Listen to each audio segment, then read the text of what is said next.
I think they picked one of the newest members to introduce one of the oldest active members. So. Roger graduated high school from Gordon, Nebraska, undergraduate degrees from Chadron State College, law degree from UNL, private practice in Beatrice from 1981 until January of 2011, when he elected county attorney and have been re-elected twice. I can honestly say I've never ran into him, so that's good. Married to Julie for 43 years and have 3 children and 9 grandkids. Member of St. John's and Beatrice Kiwanis for 40 years. Helped found the Gage County Foundation in 1981 and currently serves on its board. And he served on numerous civic communities and boards throughout the time. Please welcome Roger Harris. This topic I want to talk about, unfortunately, is a very serious issue here in Gage County as well as the Midwest overall, and that's the methamphetamine problem. Next week we're going to have the Attorney General here, and I know he's going to be talking about that. He's really focusing on that particular problem and the repercussions we're seeing both here locally as well as statewide. When I first came up to the county attorney's office, I had no idea. I mean, I was a defense attorney. I worked cases on an individual basis, but I had no idea the effect methamphetamine and some of these other hard drugs had on our families, on our county. It's unbelievable. And it truly would frighten you.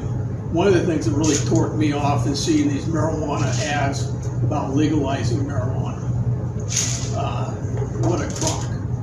It's not a gateway drug and all that stuff. You folks are businessmen, you're professionals, you read. Anybody that doesn't believe that, also on the Brooklyn Bridge in Phoenix,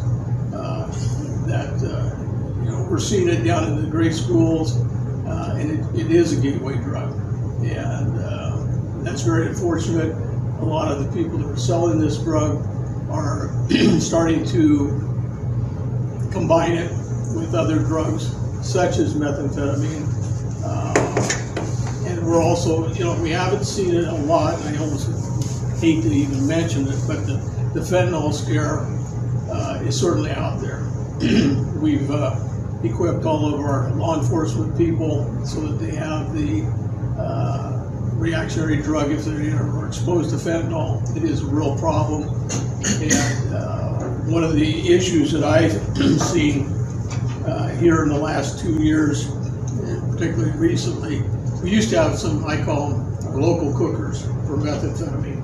These are the guys that put the little concoction in the Mountain Dew bottles and would put it under a bridge out by Ross's place, check it once a week and get the meth out of it and go sell it on the street corners on Saturday night.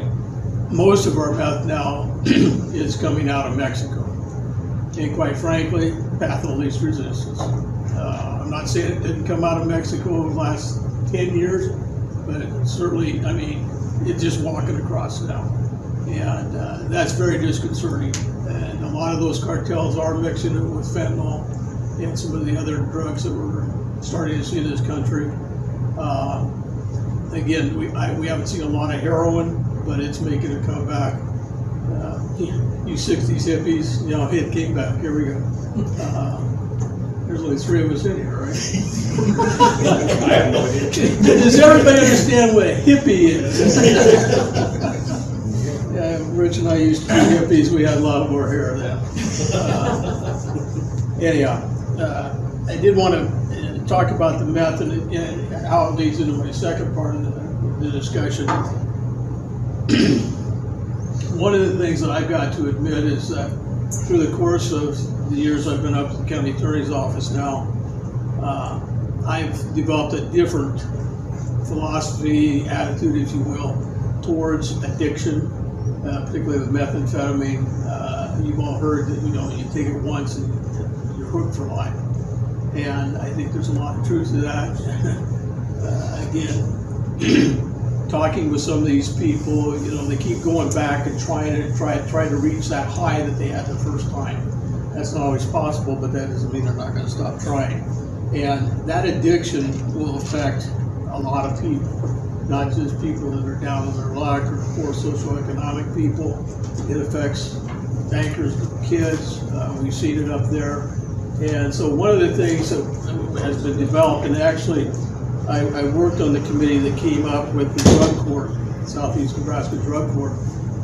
We now have two of those. We have one over in the east side, over in the Auburn area.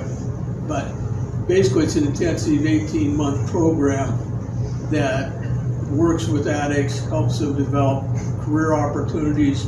The best quote I ever had given to me in a drug court graduation was a young man that came up and says, you know, I'm 20-some years old and I didn't know there was life before noon. Now, he never got up and went to a job. Now he has a job, he's basically got his family back, he's developing a life that most of us had the opportunity to grow up with. That changes your view a little bit, that at least some of these people we can help.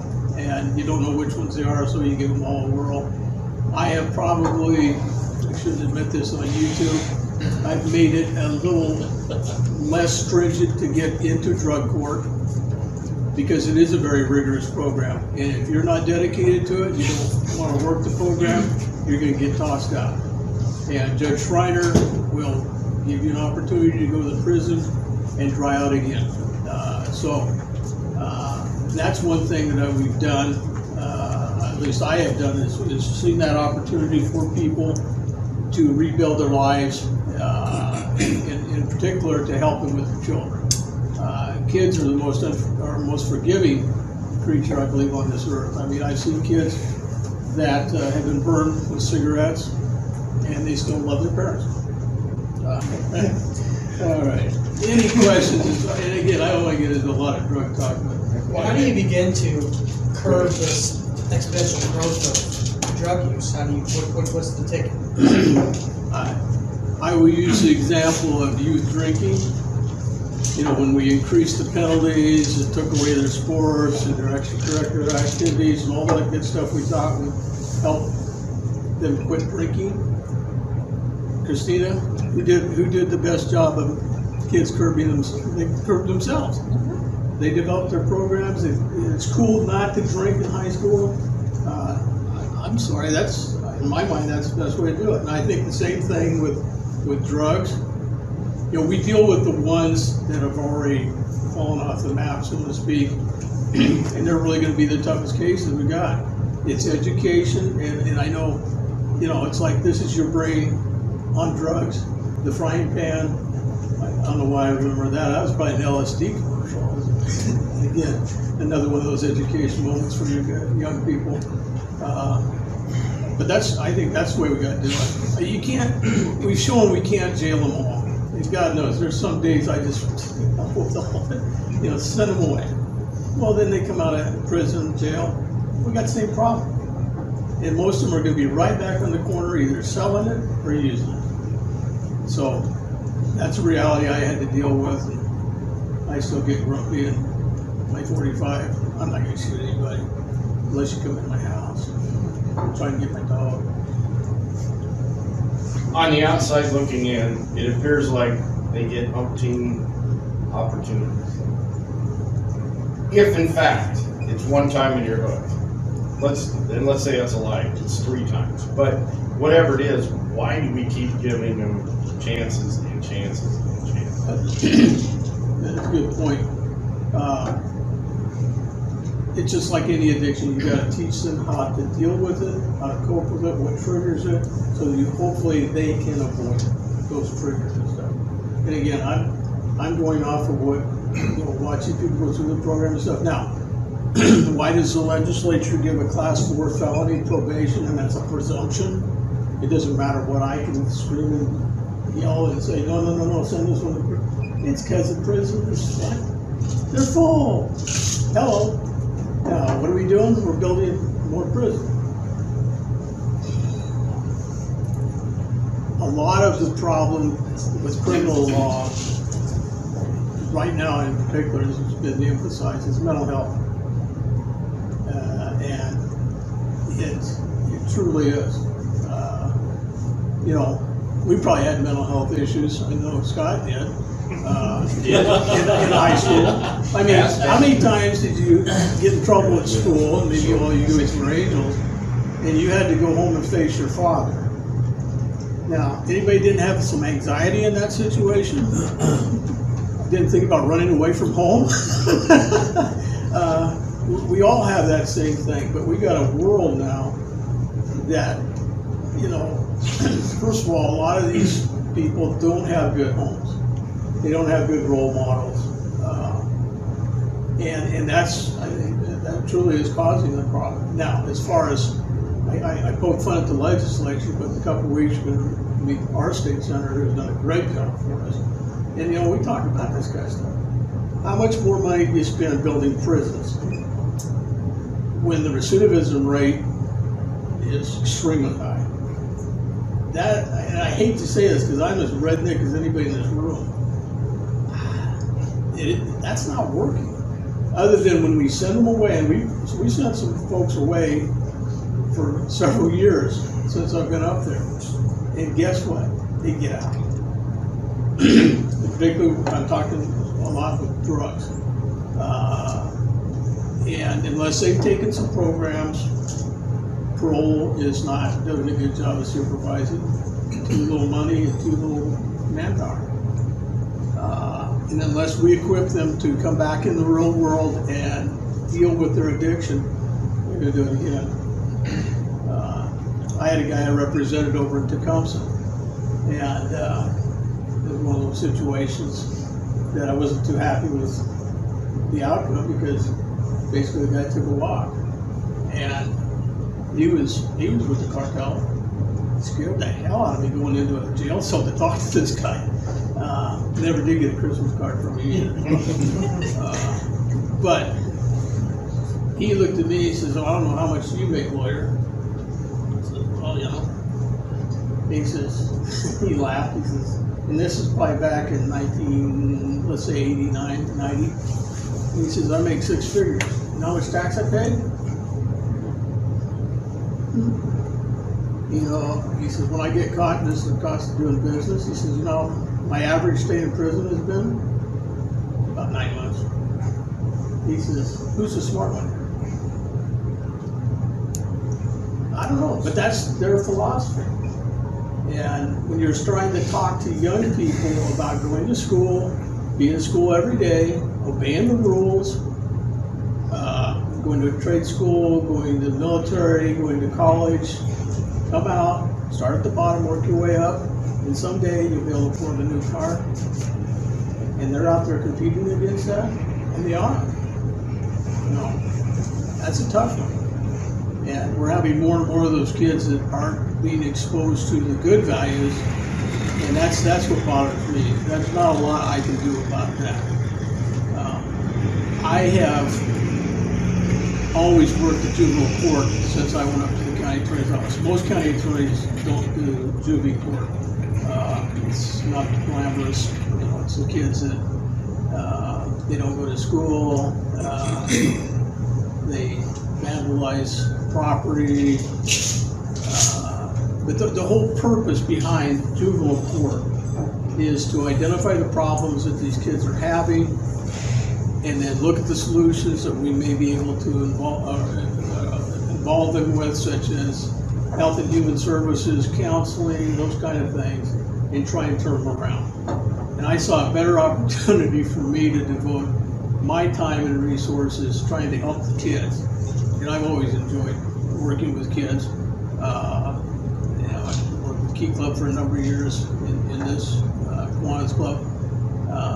And the hardest thing about that is as we go through these programs, it's the same drumbeat. You know, these kids are coming from broken homes. There's drug or alcohol in them. These are homes that always have a few dogs that I could ride as a horse. They have HBO, Cinemax, and whatever else, and a carton of cigarettes on top of the refrigerator. But they don't have enough food for the kids. And Amber can relate to this as a CASA director. It's just numbing how many times we run into, and that's Gage County, folks. That isn't New York City or Dade County in Florida. I can't imagine what those places are like, or even Douglas or Sarpy County in Nebraska. So it's frustrating because a lot of the resources that we could use to help the kids, we're putting them into other things, and that's a whole different topic. I'll let the Chief Justice, I won't say anything about that one. Anyhow, there's some other hands up. Paul, you got a hand. Oh, Monica. Yeah, how do you get money for drug court? How do you get the money for drug court? Basically, there's a fee that goes with that.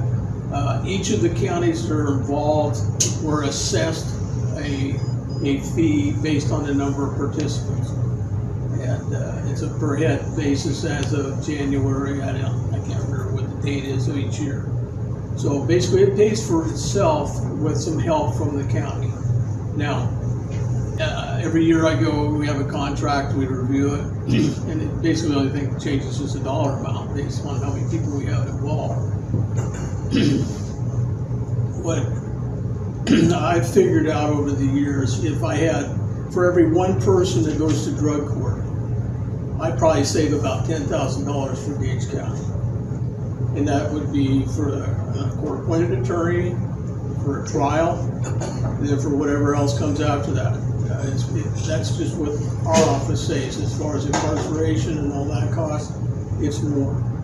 The success rate, if you will, for drug court, and I think we've had the drug court people in here, Ron, that'd be another pretty good program. And Christina was instrumental in writing the grant to get that started in the first place.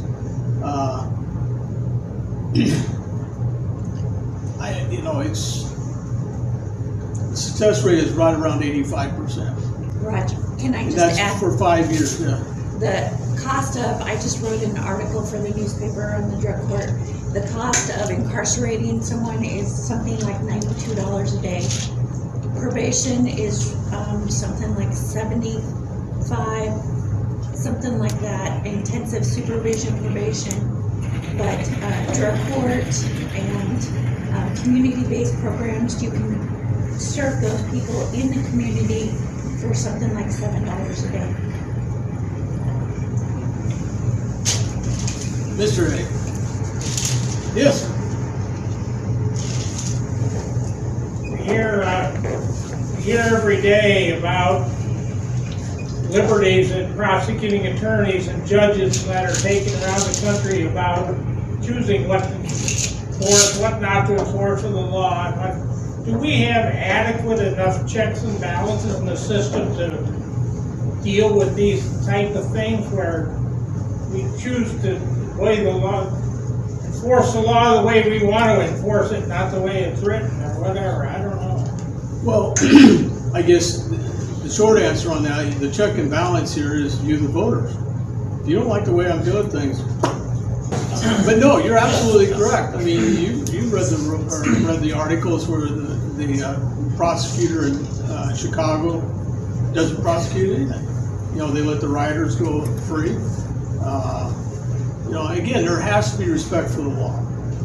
And I don't care, you know, I've got a few laws that I'm not too excited about enforcing them. I didn't write them, but that's my constitutional job, and I swore to do it, and I uphold them. Now, I can still do some things such as diversion. You know, I've had, 3 or 4 young men that go out to Southeast Community College, and they've been out goose hunting or trap shooting or whatever the heck they're doing, and they forget that they're not supposed to leave their shotgun on the front seat of their car when they go out on a college campus. Duh. Those guys better be going to 4-year school instead of 2-year school. That's going to take a while to plug them. But, you know, there's no intent there to be, bring a firearm onto a college for criminalistic purposes. Now, I understand that. And I'm not going to ruin a kid's life by charging them with a felony. Because that's what it is. And that, they're probably not going to be able to get any money to continue with schooling. A lot of them don't, the 3 we had don't have any record at all. They're just good old cowboys. They may have a little beer in the back too, which that made me madder because my father always said when the beer comes out, the guns go up. But it is what it is. So what I did, I allowed those young men to do diversion. I didn't confiscate their guns and destroy them. One of them was a family heirloom, for God's sakes. Now, did I enforce the law to the T? No. Did I do justice? You judge it. Roger, earlier in your presentation, I think I heard this right. You said that the cartel in Mexico is starting to mix fentanyl with methamphetamine. Yeah. And it's basically, if you can believe it, it's even more addictive. Yeah. And it takes like, I don't know the actual chemical measurements, but very, very little. It's easy to transport. I have a daughter-in-law that lives in Indianapolis, and she's a psychologist, and she works for a company that specializes in young, like middle school kids that have addictions, and she has a 12 and a 13-year-old right now that are addicted to methamphetamines. One girl, one boy, and the boy almost died because he took some methamphetamine that was laced a little bit with fentanyl. She said fentanyl is 1,000 times more potent than methamphetamine is.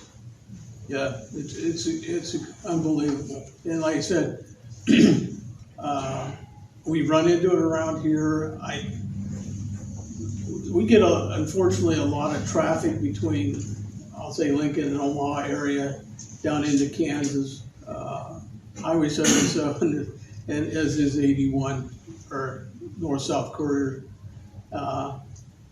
We also unfortunately have a lot of, I say a lot, I'm surprised at the number of people from Lincoln that will wear their welcome up in Lincoln, then a lot of them are sex offenders, so they decide to move down to Beatrice, which, again, I'm not even gonna get into that stuff. That's the trafficking that we're seeing a lot more of it. Again, that's something the Attorney General's office, through a grant they got started about 3 years ago, started recognizing this problem. Now, you've seen it on TV now. It's really an issue with young people, and a lot of them are the folks coming across the border that are being abused in that manner. Yeah, quick. Roger, do we have a problem locally with like sex trafficking of minors? We have had some cases that we've referred to the Attorney General's office, we prosecuted. In a lot of these, or in those two cases that I'm thinking of, you always have to weigh what the damage you're gonna do to the child again in prosecuting some individual. The one guy we did tag, and this was a child we took out of a home. You'll love this,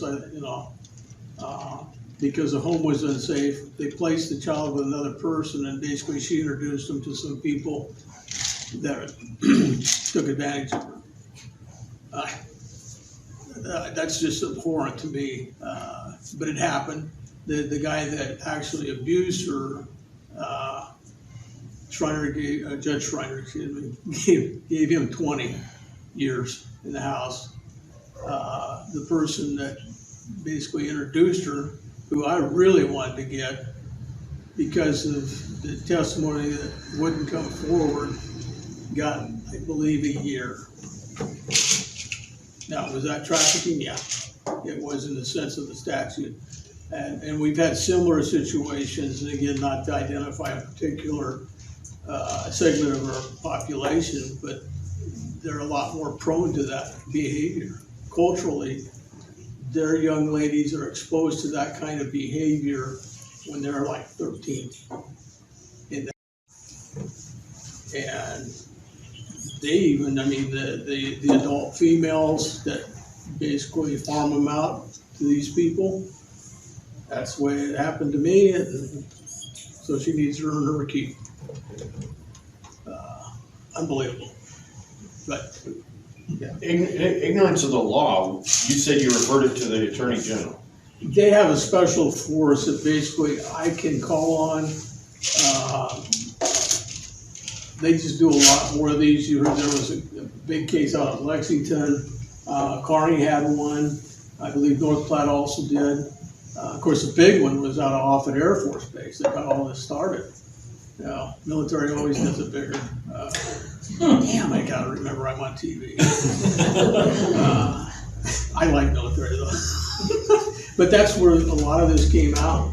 I don't think anybody had an idea that this was out there. So we have limitations in that expertise where they don't. Yeah, I mean, and I'm not afraid to say that. I mean, geez, you know, we're 30 minutes away, and